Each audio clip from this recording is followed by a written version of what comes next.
it's been slightly different as over the years with the way that you work very closely with JP and you discuss things. Whereas when you were in Martin Pipe, when you first started off, things were different, weren't they? I mean, he rather did his own thing. And well, he did a little bit, but I found that look, when I was lucky enough to start riding for Martin Pipe, obviously you'd heard that he was very difficult to work for with David Bridgewater and Richard Dunwoody not having not lasted that long. But what I did work out was that it was a lot easier ride his horses than be chasing them around, so it was easier just to do what he told me.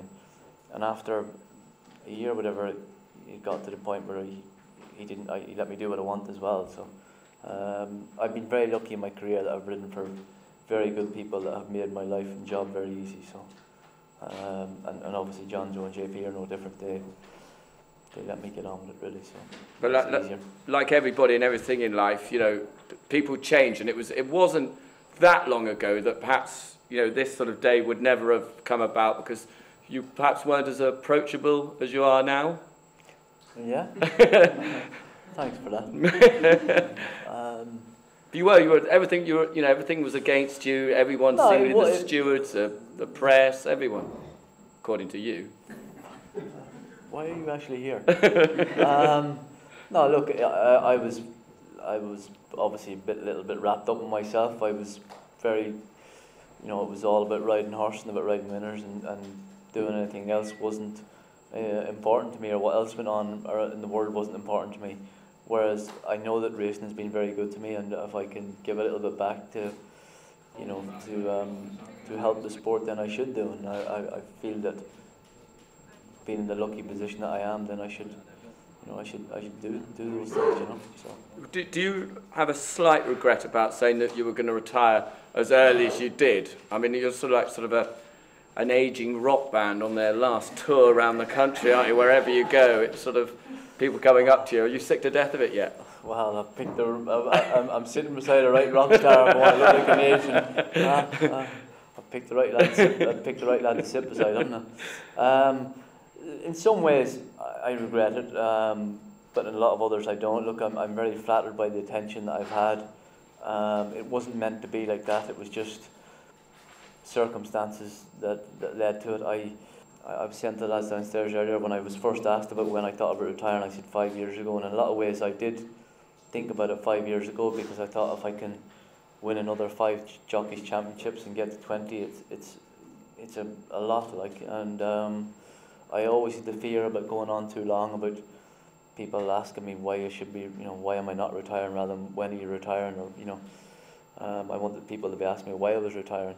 But more so the case of that I wanted to, I think when I rode my 200 winner, it was a good achievement, it was on a high, and I wanted to try and mentally prepare myself for retiring, whereas if I just left it to the end of the season, it would be, I was riding today and not riding anymore. So this way I feel like I don't feel like I'm easing off. My agent seems to be getting a little percentage off all the race courses because he's sending me around every track in the country at the moment. But I feel like I'm still able to go out and do my job every day, and I'm still getting the enjoyment and getting the thrill from it. And maybe it'll help me mentally prepare for it. So although it was on your terms, there was a sense of, I don't want to make a fool of myself. I don't want to keep going like that boxer having that last fight. There was an element of that then.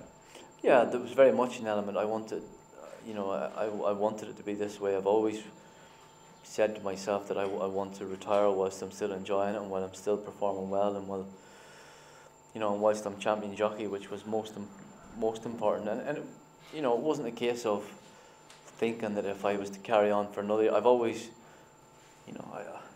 not in an arrogant way, I've always a great belief in myself. So it wasn't a case of thinking that next year that I might not be champion jockey. I think if I was to carry on, I think I could be champion jockey again. But it was just, I just wanted to go out whilst I was still performing.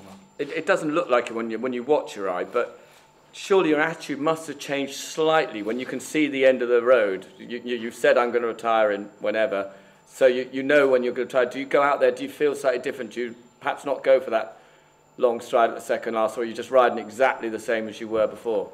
Honestly, when I actually haven't, when I get on a horse, I don't think about it. In some ways, I don't ever think about I'm retiring until people bring it up and talk to me about it. You know, No one's hardly mentioned it. What are you on about? I know. I kind of, I do actually think I don't. It's not something I ever think about. I don't think that I'm retiring. I don't. I can't. I've never had it in my mindset to go out on a horse and think that I was retiring. You know what I mean? It's like I want to go out and win. I want to go out and beat the fella beside me. You know what I mean? That's more of a thrill than worrying about what else is going to happen. You know, and I know that in the next couple of months that I am going to get falls and some of them are going to be bad, but it's no different than it has been for the last 20 years. Like, so.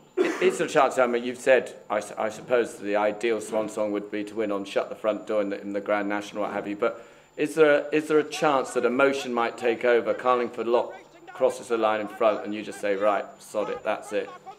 Very, very, very unlikely. So it's not. There's a chance. There's not much emotion in my life, to be honest.